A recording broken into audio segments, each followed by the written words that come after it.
말씀인데요. 이 시간에 같이 한번 읽어보시도록 하겠습니다. 자, 시작.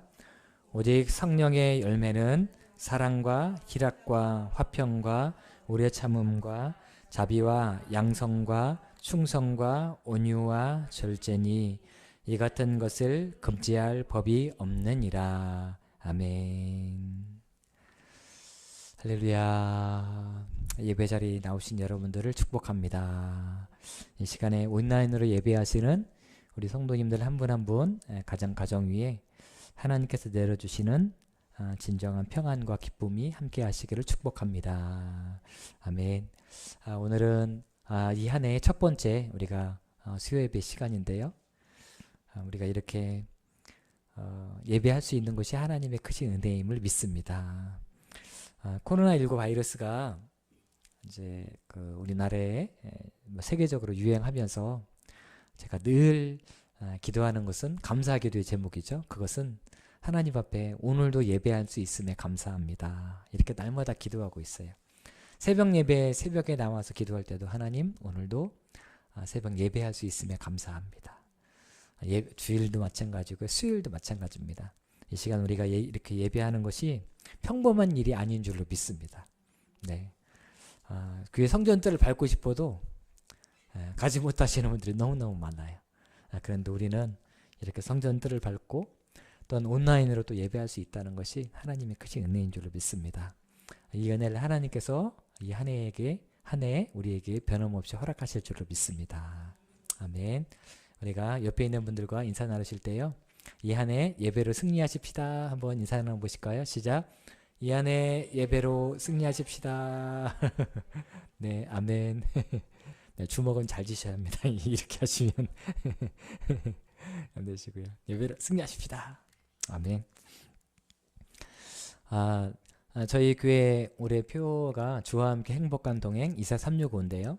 우리가 이 한 해 동안 주님과 동행하는 삶을 좀 살기 원하는 그런 간절한 소원이 있어서 이 표를 세우게 됐고, 그리고 이 표로 또 시작하게 됩니다. 그런데 주님 안에 거하는 사람, 주님과 동행하는 사람에게는 요한복음 말씀을 보니까 우리의 삶 속에 풍성한 열매를 주시겠다라고 말씀하셨더라고요. 요한복음 15장 5절 말씀인데요. 자막을 준비했습니다. 한번 읽어보시겠습니다. 자, 시작.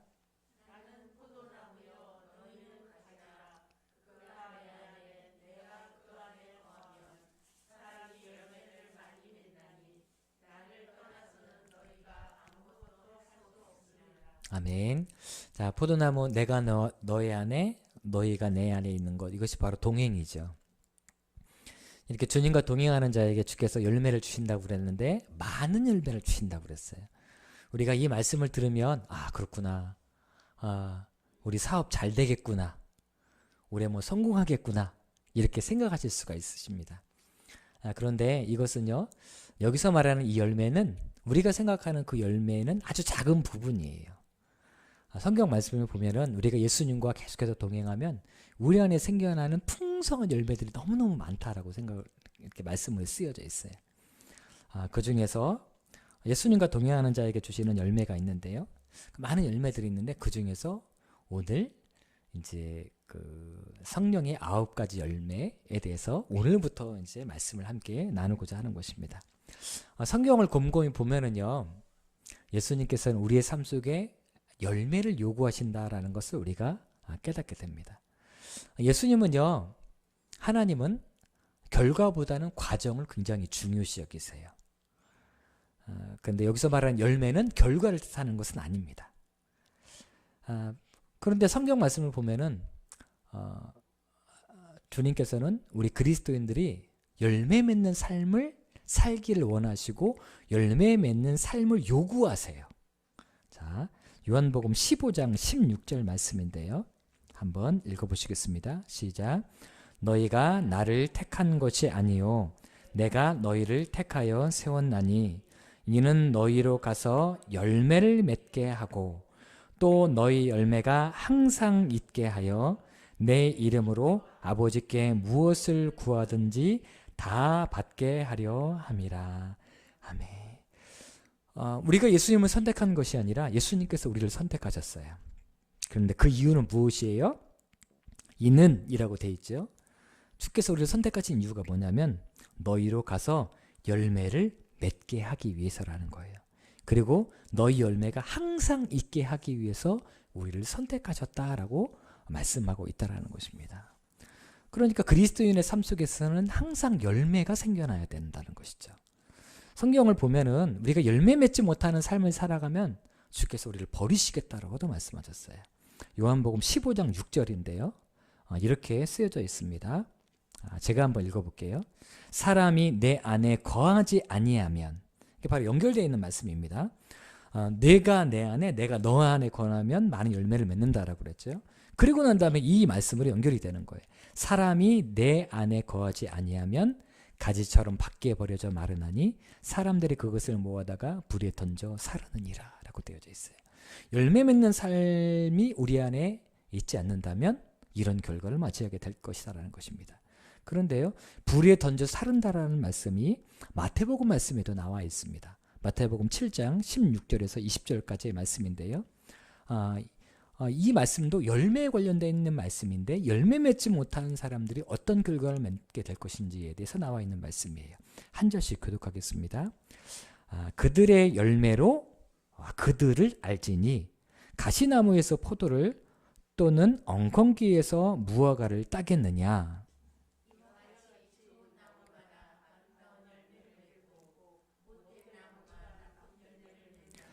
좋은 나무가 나쁜 열매를 맺을 수 없고 못된 나무가 아름다운 열매를 맺을 수 없느니라. 열매를 맺지 아니하는 나무마다 찍혀 불에 던져지느니라. 이러므로 그들의 열매로 그들을 알리라 라고 이렇게 말씀을 하고 있어요. 열매 맺는 삶이 굉장히 중요한 것을 뜻하는 것이죠. 그리고 또 누가복음 3장 8절 말씀에는요, 회개에 합당한 열매를 맺으라고 얘기를 하고 있습니다. 제가 읽어보겠습니다. 그러므로 회개에 합당한 열매를 맺고 속으로 아브라함이 우리 조상이라 말하지 말라. 내가 너희에게 이르노니 하나님이 능히 이 돌들로도 아브라함의 자손이 되게 하시리라 라고 말씀합니다. 이것은 무엇이냐면요, 회개느냐? 회개에 있으면 삶이 바뀌어져야 된다는 거예요. 내가 예수님 믿기 전에 엄청난 죄인이었는데 예수님을 믿고 영접하고 난 다음에도 여전히 똑같은 삶을 살아가고 있다면 그건 불가능한 것이라는 거예요. 복음이 우리 안에 들어오면 반드시 변화가 생겨난다는 것입니다. 회개에 합당한 열매가 반드시 맺어지게 된다는 것이에요. 그리고 또 자막에는 준비하지 않았는데요. 에베소서 5장 9절에 보면은 빛의 열매는 모든 착함과 의로움과 진실함에 있느니라 라는 말씀도 있어요. 빛의 열매. 하나님이 빛이잖아요. 근데 빛이신 주님과 우리가 가까이 나아가면 우리가 빛 가운데 교제를 하게 됩니다. 요한 1서 1장 첫 번째 새벽 예배 시간에 바로 빛 가운데 교제에 대해서 함께 말씀을 나눴어요. 빛이신 하나님과 우리가 가까이 가게 되면 이 빛이 우리의 삶을 통해서 비춰지는 거예요. 우리는 스스로 발광하는 그런 이제 발광체가 아니라 빛을 비춰주는 그런 거울과 같은 그런 존재인 것이죠. 그런데 이렇게 빛과 함께 살아가는 사람들에게는요, 반드시 열매가 맺혀진다라는 거예요. 그 열매가 착해지게 돼요. 의로워지게 되고 그리고 진실하게 된다라고 성경에서는 말씀을 하고 있다라는 것입니다. 이외에도 오늘 읽은 본문 말씀처럼 성령의 열매가 맺혀진다라고 말씀을 하고 있어요. 분명한 것은 주님과 함께 있고 주께서 우리의 삶에 충만하게 채우시면 열매가 있게 되는데 하나님께서는 분명히 우리에게 열매를 요구하신다라는 것입니다. 그런데요, 성령께서 오늘 본문으로 돌아와서 성령의 9가지 열매 뿐만 아니라 사실은 저는 다른 열매도 마찬가지라고 생각합니다. 다른 열매들의 특징이 있습니다. 특징이 무엇인지 우리 갈라디아서 5장 22절 말씀을 22절 한 절만 한번 읽어보시겠습니다. 천천히 읽어보시겠습니다. 시작.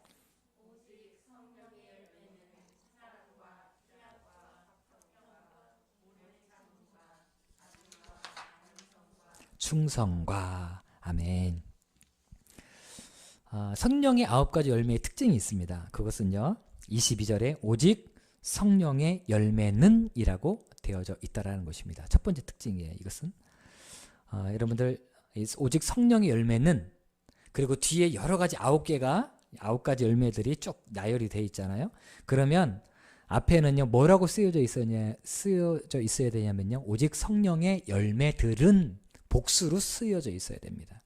그런데 지금 복수예요, 단수로 쓰여져 있어요? 단수예요. 오직 분명히 뒤에 9가지가 열거되어 있으면 오직 성령의 열매들은 이거다 라고 하면서 첫 번째부터 9번째까지 열거를 해야 되는데, 성경에서는요 원어에도 보면 단수로 나와 있다는 것입니다. 오직 성령의 열매는 단수예요. 이것은 무엇을 뜻하는 것이냐면요, 뒤에 나와 있는 9가지 열매는 9개의 열매가 아니라는 것입니다. 한 가지의 열매예요. 한 가지 열매인데 9가지 빛깔이 나는 열매라는 것이죠.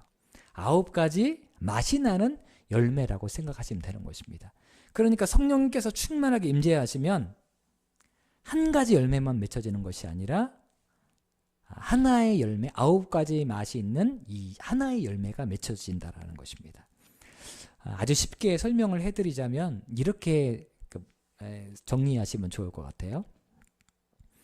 여러분들 차 좋아하시는지 모르겠습니다. 네, 커피 좋아하세요? 네, 커피. 옛날에는 코피라고 이렇게 생각을 했었는데, 네. 커피를 좋아하시는 분도 있고요, 차를 좋아하시는 분도 있습니다. 근데 차 중에서 오미자 차가 있어요. 그렇죠? 혹시 좋아하시는 분 계신지 모르겠어요. 오미자 차는 왜 오미자 차일까요? 맞습니다. 5가지의 맛이 나기 때문이죠. 그런데 오미자차는 조그매요. 하나잖아요.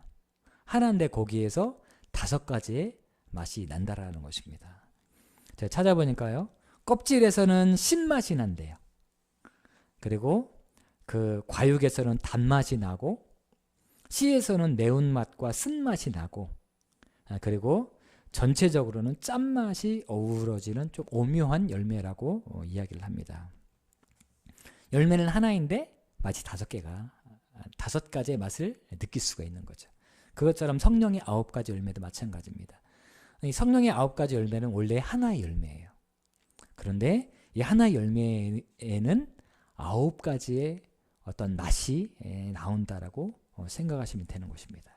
그러니까 오미자차로 비유를 해보자면 9가지의 맛이 나오니까 구미자차 뭐 이렇게 생각하실 수 있게 되는 것입니다. 9가지의 맛이 나요. 성령의 충만함을 받게 되면 물론 똑같은 어떤 양의 어떤 그 은혜가 주어진다라고 할 수도 있고 그렇지 않을 수도 있습니다. 어떤 한 부분이 유독 좀 강한 맛이 날 수도 있겠죠.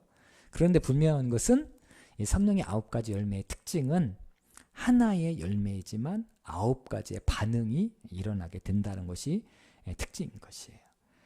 자, 그리고 두 번째, 성령의 9가지의 이 열매의 특징은요, 바로 사람과 사람 사이의 관계에서 맺혀지는 열매라는 것입니다.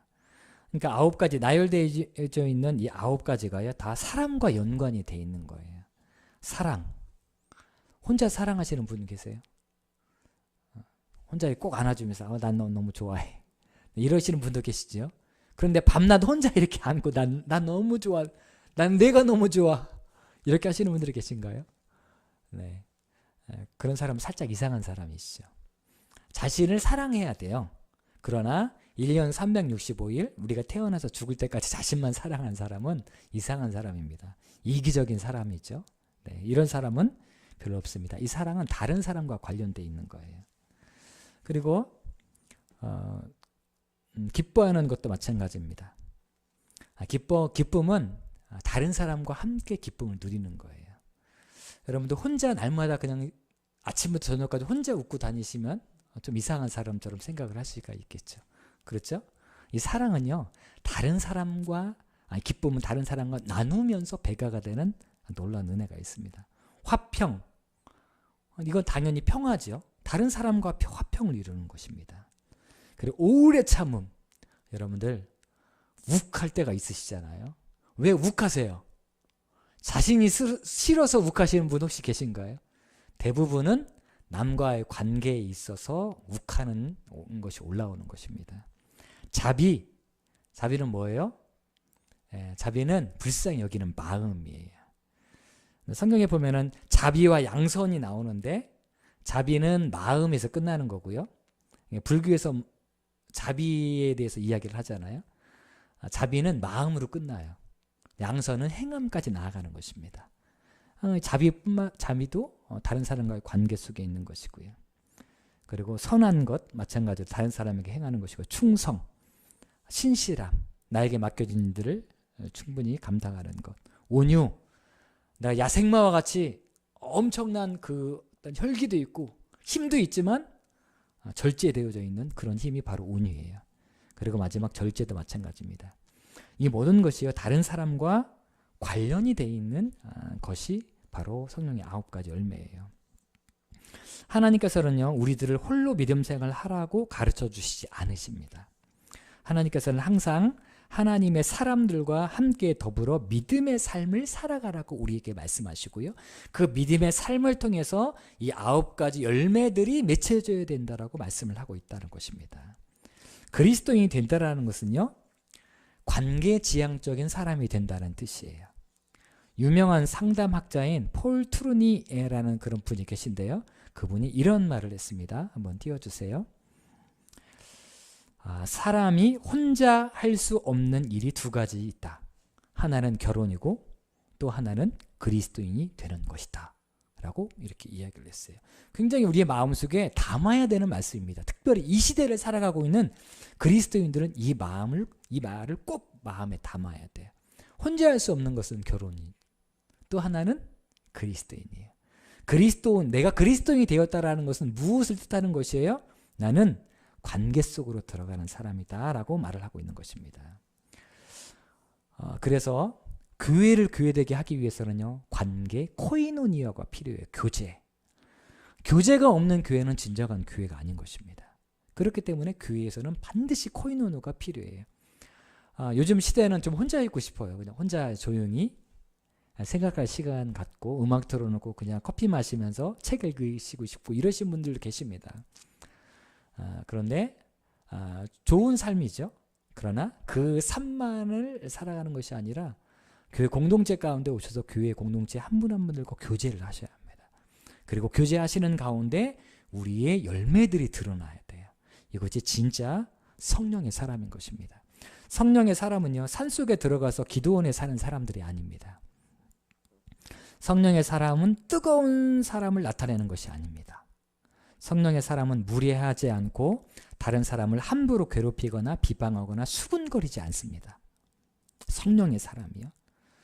성령의 사람들이 너무, 우리가 보통 이 시대의 한국교회에서 살아가는 많은 사람들 중에서 저 사람은 영적이야 라고 생각하시는 분들이 무례한 분들이 꽤 많이 있으세요. 그런데 그렇지 않습니다. 진짜 성령으로 충만하면 무례하지 않아요. 왜냐하면 사랑의 열매가 맺혀지기 때문이죠. 그런데 사랑의 열매는 어떤 속성이 있냐? 사랑은 오래 참고 온유하고 무례하지 않는다라고 돼 있어요. 그러니까 와, 저분 정말 신령한 분이야 라고 생각하는데 너무 무례한 분이 계세요. 저분은 은혜를 덜 받은 분이세요. 성령 충만한 분이 아니세요. 성령 충만하면 절대로 그럴 수가 없는 것입니다. 성령 충만한 사람은요, 인격적이고 상식적입니다. 그러나 인격적이고 상식적인 것을 뛰어넘어서 타인과의 관계에서 열매를 맺는, 이 9가지 열매를 맺는 사람이라는 것을 우리가 잊지 말아야 되는 것이죠. 우리들이 지금 코로나19 상황이어서 어쩔 수 없이 온라인으로 예배를 드려요.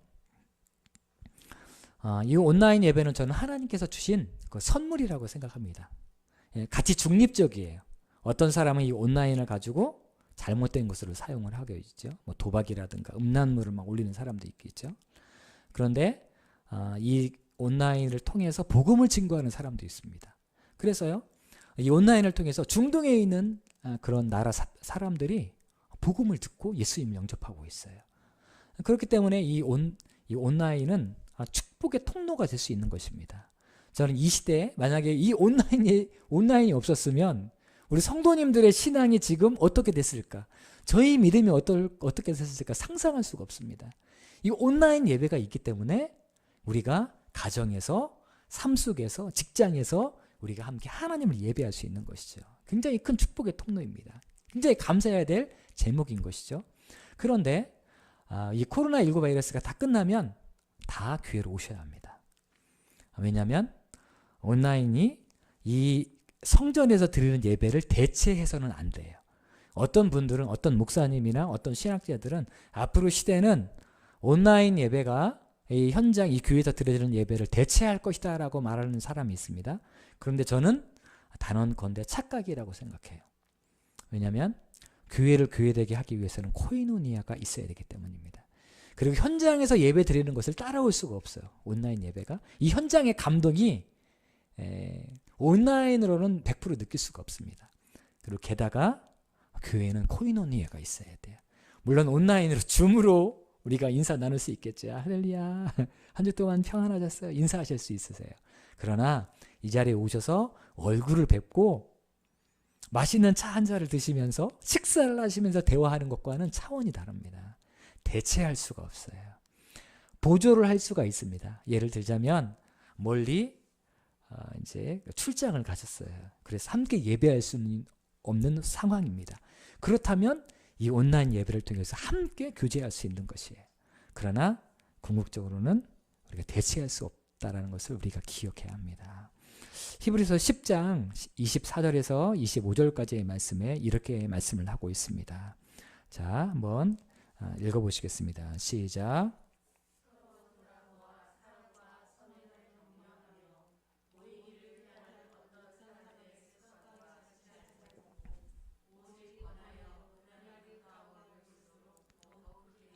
아멘. 자, 이 말씀은요, 마지막 때가 가까우고 있다는 거예요. 마지막 때가 가까울 때에 일어나는 특징이 있는데 사람들이 모이기를 패하는 많은 사람들이 생겨날 것이라는 것입니다. 그런데 그리스도인은 어떻게 살아가야 되느냐? 서로 돌아보아야 한다는 것입니다. 이것은 모여야 된다는 것이죠. 만나야 된다는 거예요. 만나서 서로 돌아보고 사랑을 나누고 선행을 하고 서로 격려를 해야 된다는 것입니다. 그리고 그날이 가까움을 볼수록 더 그렇게 해야 된다는 거예요. 이것이 바로 실제 교회의 모습이라고 말씀하고 있다는 것입니다. 이 모임과 만남을 통해서 9가지 열매가 막 드러나야 돼요. 자, 세 번째 마지막인데요. 성령의 열매에 또 하나의 특징이 있는데 이 성령의 열매를 곰곰이 보면은요, 이 열매는 성품에 관련되어 있는 것인데 누구의 성품을 드러내는 것일까요? 정상절 목사의 성품을 드러내는 것이면 참 좋겠습니다. 네. 이 성령의 9가지 열매는요, 예수 그리스도의 성품을 드러내는 것입니다. 그러니까 성령의 9가지 열매를 맺는다라는 것은 예수님의 성품을 닮아간다는 그런 뜻이 담겨져 있는 거예요. 자, 사랑이죠.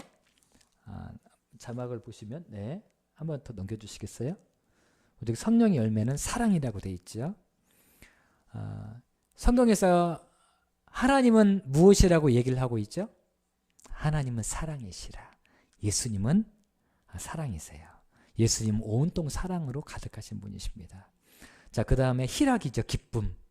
예수님은요, 예수 안에 있을 때 기쁨이 생겨납니다. 그리고 예수님은 하나님의 뜻을 행하는 것을 기쁨으로 살았던 분이시고요. 그리고 예수님을 따라 살아갔던 사도 바울과 같은 사람은 주님을 따라가면서 항상 기뻐했었던 사람이에요. 예수님으로부터 오는 그런 기쁨이죠. 그리고 화평. 예수님은 평강의 왕이라고 말씀을 하고 있습니다. 화평은 예수님으로부터 시작되는 거예요. 예수님이 있는 곳에 화합과 일치와 평강이 있습니다. 자, 그리고 오래 참음. 예수님께서요, 예수님의 특징은 오래 참음이십니다. 왜 그러실까요? 죄 많은 사람들을 멸하지 아니하시고 단 한 사람이라도 구원받길 위하여 오래 참고 기다리시는 분이세요.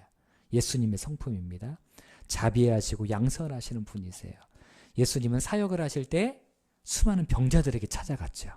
그들을 고치시고, 그리고 그들의 연약함을 아시고 슬퍼하시고, 그리고 그들의 아픔을 아시고, 그들이 필요한 것들을 채우셔요. 오병이의 사건을 통해서 자비한 마음을 통해서 양선을 행하셨죠. 충성. 주님은 오직 하나님 앞에 충성하셨던 분이시고요. 온유, 예수님께서 스스로 말씀하셨습니다. 나는 온유하고 겸손하다. 이렇게 말씀하셨죠. 그리고 마지막 절제. 저는 이 마지막 이 절제에, 예수님의 절제에 저는 참 감사하다는 생각이 많이 듭니다. 예수님은요, 많은 것을 누리고 가지실 수도 있으셨어요. 왜냐하면 한 번에 오병이어의 사건도 행하시잖아요. 배고프시면 그냥 진수성찬 나와라, 이렇게 축사하시고 기도하시면 상다리가 부러지도록 쫙 펼쳐질 수 있었어요. 그런데 예수님께서는 그렇게 하지 않으셨습니다. 그리고 저는 예수님의 절제에 예수님의 절제를 가장 잘 나타낸 사건은 어떤 사건이라고 생각하냐면요, 십자가 사건이라고 생각합니다. 예수님께서 십자가에 못 박혀 돌아가실 때에 그 앞에 예수님을 못 박아 죽이는 사람도 있었고요, 예수님을 모욕하는 사람들도 있어요.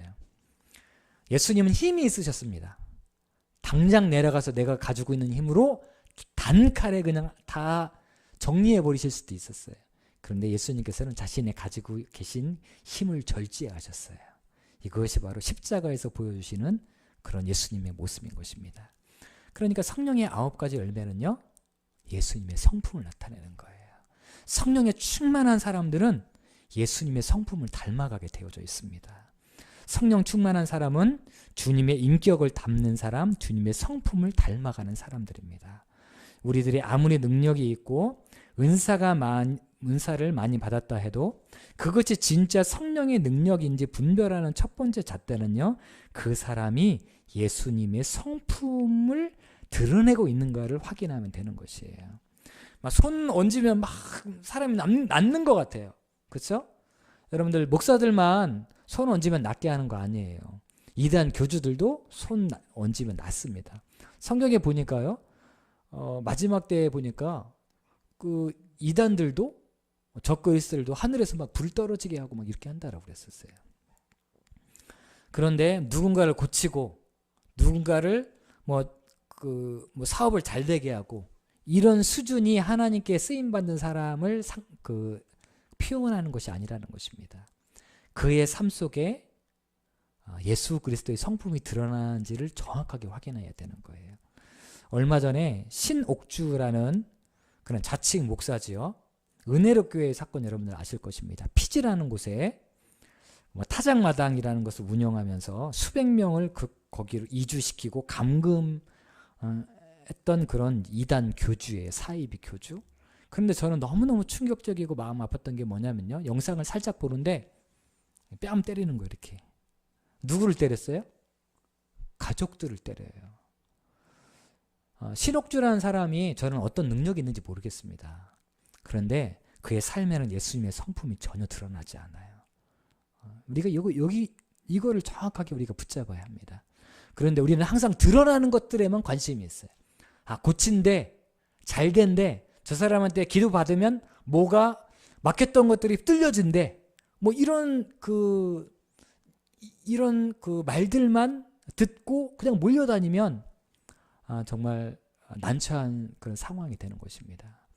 그의 삶 속에 정확한 예수님의 성품이 드러나는지를 정확하게 보셔야 돼요. 신천지도 또 말하지 않을 수가 없습니다. 신천지들이 교육을 시키는데요, 만약에 자신이 신천지인 것을 가족들이 알게 되면, 그리고 가족들이 자신을 이단 상담소로 데리고 가게 되면 어떻게 하라고 가르치냐면요, 경찰에 어머니 아버지 가족들을 신고하라고 그렇게 가르쳐요. 심지어는 거기서 이단 상담 연구소에 만약에 들어가면 거기서 뛰어내려라고 그렇게 악하게 가르치고 있습니다.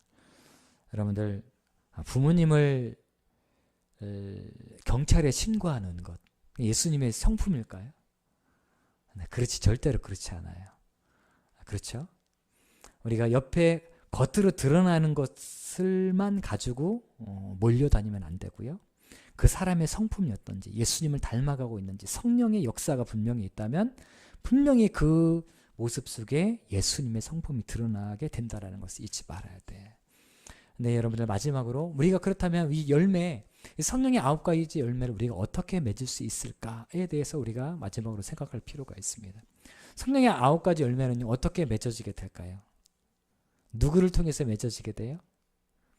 네, 우리 스스로는 절대로 맺을 수가 없어요. 성령께서 도와주셔야 맺을 수 있는 열매이기 때문에 성령의 9가지 열매인 거예요. 우리 스스로의 힘으로는 이 9가지 열매를 주님 다시 오시는 그날까지도 맺을 수가 없습니다. 10번 다시 태어나도 불가능해요. 성령의 역사가 반드시 필요합니다. 갈라디아서 5장 17절 말씀을 한번 보시겠습니다. 자, 한번 읽어보시겠습니다. 시작. 육체의 소욕은 성령을 거스르고 성령은 육체를 거스르나니 이 둘이 서로 대적함으로 너희가 원하는 것을 하지 못하게 하려 함이니라. 아멘. 육체에 뭐라고 쓰여져 있어요? 소욕이라고 되어져 있어요. 이 소욕이라는 말은요, 영어로는 패션이라는 단어로 쓰여져 있습니다. 이 패션이라는 단어는요, 고난이라는 단어로도 우리가 표현할 수 있어요. 그래서 패션 오브 크라이스트라는 그 영화가 있죠. 예수 그리스도의 고난. 그런데 패션이란 말에 고난뿐만 아니라 한 가지 또 뜻이 있는데 그것은 열정이라는 뜻이 담겨져 있습니다. 어떻게 보면 예수 그리스도의 십자가의 열정이라고도 우리가 해석을 할 수 있는 거예요. 그러니까 육체에는요, 무엇이 있어요? 열정이 있어요. 여러분들, 사람의 육신은요, 열정은 뭐죠? 달려가는 거예요. 목표를 향해서 무조건 달려가는 게 열정 아니겠습니까? 물불거리지 않고. 어떤 특징이 있냐면 사람은 자신의 육체의 소욕을 위해서 달려가는 그런 특징이 있어요. 그래서 그냥 내버려 두면 사람은 그렇게 달려가다가 멸망해서 죄 가운데 죽는 것입니다. 그런데 이 육체를 위해서 달려가는 이것을 막는 한 가지 방법이 있는데 그것은 무엇이냐면 성령이라는 거예요. 육체의 소욕은 성령을 거스르고 성령은 어떻게 돼요? 육체를 거스른다라는 거예요. 서로 싸우는 거죠. 그렇기 때문에 우리가 그냥 가만히 있으면 성령의 9가지 열매를 맺을 수 있는 것이 아니라 성령의 도우심이 있어야 돼요. 성령의 도우심이 우리가 끊임없이 육체의 소욕으로 가려고 하는 몸부림치는 우리의 삶을 잡아서 하나님께서 기뻐하시는 삶으로 끌어당기는 것입니다. 성령께서 도와주셔야 우리 안에 열매가 맺혀지게 되는 것이에요. 전적인 하나님의 은혜가 필요한 것입니다. 사랑하는 여러분들, 오늘은 성령의 9가지 열매의 이제 서론적인 부분을 오늘 말씀을 들었는데요. 우리가 꼭 기억해야 되는 것은 이 열매는 옆에 있는 성도들과의 관계에서 반드시 나타나야 되고요. 그리고 이 9가지 열매는 예수 그리스도의 성품이기 때문에 우리가 반드시 닮아가야 되는 부분이라는 것입니다. 그러나 나의 힘으로 되는 것이 아니고 성령께서 주시는 힘으로만이 가능하다는 것을 기억하시고 성령께서 주시는 힘으로 날마다 이 열매를 맺으시는 여러분들의 삶이 되시기를 주님의 이름으로 간절히 축원합니다. 이 시간에 함께 우리가 찬양하고 기도하겠는데요. 성령의 도우심이 없이는 불가능하다라고 말씀드렸죠. 그래서 빈들의 마른 풀같이 시들은 나의 영혼, 성령의 도우심을 간절히 구하면서 우리가 함께 기도하도록 하겠습니다.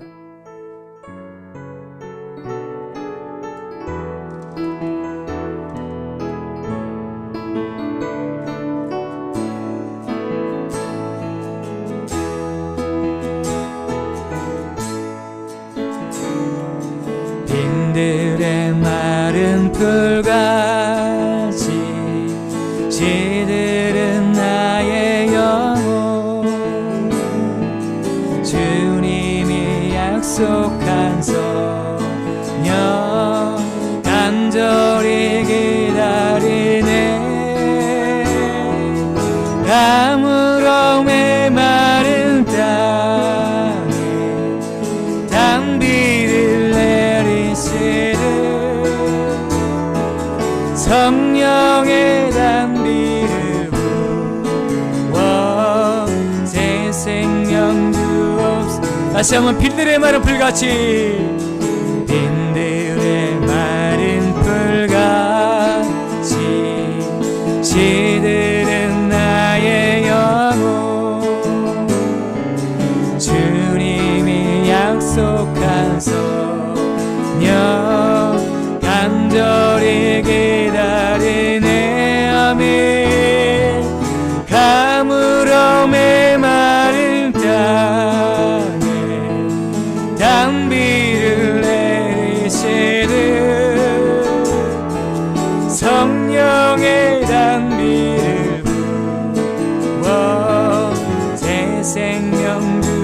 주옵소. 반가운 빗소리 들려 반가운 빗소리 들려 산천이 춤을 추네. 아멘. 봄비로 내리는 소녀 내게도 주옵소서. 아멘.